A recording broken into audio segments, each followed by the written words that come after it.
Hello again everybody, welcome back to Will Does Magic. My name is Will and I hope you are all having a magical day and a magical start to 2025. I just want to say that we are so close to hitting 2,000 subscribers right now, and there will of course be a big giveaway at that moment when we hit 2,000 subscribers. So thank you guys for subscribing, and make sure that you are telling your friends about this magic community if they are interested in magic. Today I've got a great, quick, simple, easy card trick for you guys to learn. So without further ado, if you do like this video, please show by hitting the like button, comment on what you guys want to see in future videos, and as always, if you're new to the channel, hit that subscribe button and turn those notifications on. But otherwise, let's get into the performance of this trick. So for this trick, I all needs a deck of cards. I'm gonna take the cards out of this beautiful monarch box here, and then I'm gonna give the cards a quick little shuffle. Now, in a moment, I'm gonna ask you to name out any card or any amount of cards between 1 and 10. Now, if you were actually here, I'll turn my background and I'll put in earplugs, and I would have you deal down cards 1 to 10 cards, however many you would like to deal down on the table. But I don't want to hear it and I don't want to know it. But since you're not here, I'm gonna do it either way. But let's just say you picked, I'm gonna look away and say that many cards. I have no clue how many I dealt, and I'm just going to put them to the side, but in reality you would do all of this.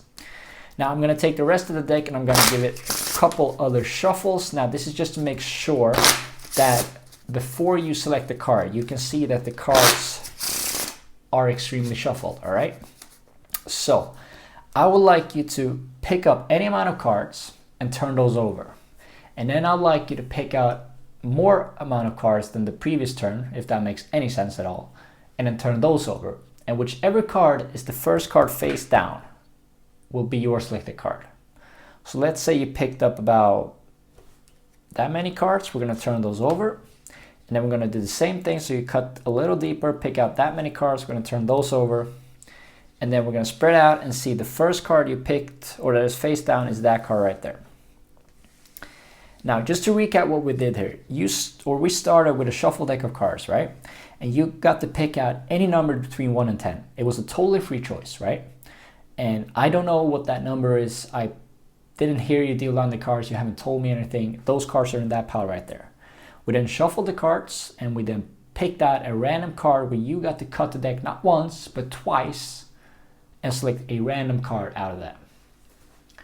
I would like you to take and tell me or count down the amount of cards in that pile. So let's say we have 1, 2, 3, 4, 5, 6, 7. You picked 7 cards from the top from the start. Wouldn't it be amazing if the card you picked out from a random shuffle deck of cards would match the value of the cards you picked out from the start? The card you stopped on should be equal to 7 as the 7 cards you picked out from the start. Now that was the trick, guys. I hope you enjoyed it. Now let's get into the tutorial of this trick. So guys, this is a super easy card trick that is self-working pretty much, and you only need a quick little setup. But once you've done that, you're pretty much good to go.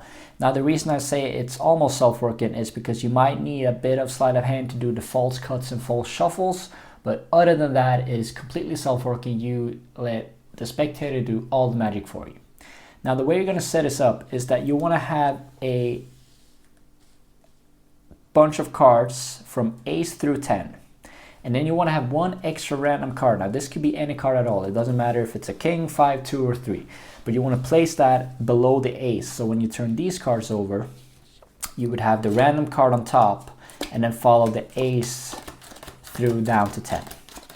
Now the reason we're doing this is because when they're selecting any amount of cards, 1 through 10, if they pick out 5 cards, the next card is going to be a 5.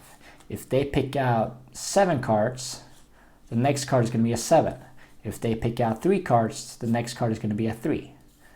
So you can see that whatever number they pick out from this setup, the next card is always going to be that exact amount of numbers on the table. So once you've done this setup, you put those cards back on top, you pull the deck out, and then I like to do a riffle shuffle, but I like to do a very controlled riffle shuffle, which means that I keep a lot of cards from the deck I know has got the setup in it on top. Now, in this case, we are actually living with 4 cards before we hitting that margin, so you can see that it's quite a big chunk of cards that needs to be carried over when you do this riffle shuffle. So I like to do 1 or 2 of those just to kind of get the cards mixed up, and then do a false cut with a couple swing cuts, anything like that. You can do 1 of those, however you want to do it, but try to make it look as if you're mixing up the cards and making a couple cuts. Now from here, you tell the spectator that, all right, I want you to pick out any amount of cards 1 through 10, but I'm going to turn around, so I'm not going to see you do it, and I'm also going to plug my ears so I don't hear you dealing down the cards, because that would be a big tell. So you tell them to pick any amount of cards 1 through 10 and put them to the side. So let's say they pick 1, 2, 3, 4, 5, for example. Now this top card is always going to be that 5.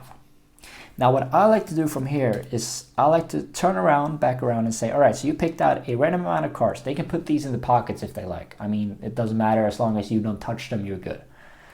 But you know that the top card now is a 5. So what I like to do is I like to give this deck a big, thorough shuffle. Now the reason for this is that they believe the deck has been shuffled once they pre-select these cards. And if you can control the top card at this point, they will believe that the next choice they're making is also a totally free choice, which we're absolutely not making them. We're forcing this card to them in one way or another. So I like to do a big riffle shuffle, keeping that top card in the top position of the deck. And then you can do a couple of fake cuts as well. If you're good enough, you can even do like an overhand shuffle and kind of just get that card back on top. But however you want to do it, it's fine. Just keep that top card on the top of the deck. You can even do like a couple of these piles, and then you can tell them to mix them up, and then you just gather them together as long as you keep that top card on top of the deck. Now, when you're forcing this next card, you can do it however you want to do it. If you want to do a simple swing, riffle down, say stop, pick the card, that's fine. If you want to do a double cut like I'm doing, so you pick out any amount of cards, you turn those over, and you pick out a deeper amount of cards and you turn those over, and then the first card that is face down is always going to be that top card. So whichever way you want to do it is fine. When you're doing this, I don't want you to show them the card that they're picking at the start. I want them to pick the card but not see it. And there's a magical effect to this with these cards, but we'll get to that when we reveal this. So you pick any method you like. So I'm going to do the double lift or double flip once again. I'm going to spread out the cards. I'm going to say, all right, so the first card that is face down is your selected card, right? And then I'm going to just gather up these cards again. And then I'm going to say, all right, so let's recap what we did. You picked out any amount of cards, 1 through 10, from the top of a shuffle deck. Now you can imply that the deck was shuffled from the start, which it actually wasn't. But since you shuffled the cards and they saw you shuffle the cards, their subconscious will think that deck is actually shuffled. So you say that, all right, so you shuffle or reshuffle the deck, you picked out any amount of cards 1 through 10 from the start, right? And then we shuffle the deck again, and then you got to pick out a card freely of choice, pretty much. Freely of choice out of a shuffled deck of cards. Now, only you know how many cards are in your pile. Wouldn't it be amazing if the piles and the card you selected somehow matched? So then you'll tell the spectator, all right, I would like you to deal down the amount of cards you picked in that pile. So they'll deal down 1, 2, 3, 4, 5. And then you turn your focus to the other card and say that if you chose 5 cards at the start, that can only mean that this card over here is a 5. So as I said, guys, super easy tricks, super helpful if you want to start using a bit more sleight of hand and this card control things that are very useful for more advanced Magic, but not maybe for beginner Magic. But this is a great gateway to get into more complicated Magic and more sleight of hand stuff. If you do like this video, please show by hitting the like button. Comment on what you guys want to see in the future videos. As I said, we are getting so close to 2,000 subscribers. So if you aren't subscribed and you like these kind of videos, hit that subscribe button down below and turn those notifications on. There will be a giveaway at 2,000 subscribers, as I've said, and I will continue to say it. I wish you all have a magical, magical day, and I'll see you in the next video. Bye.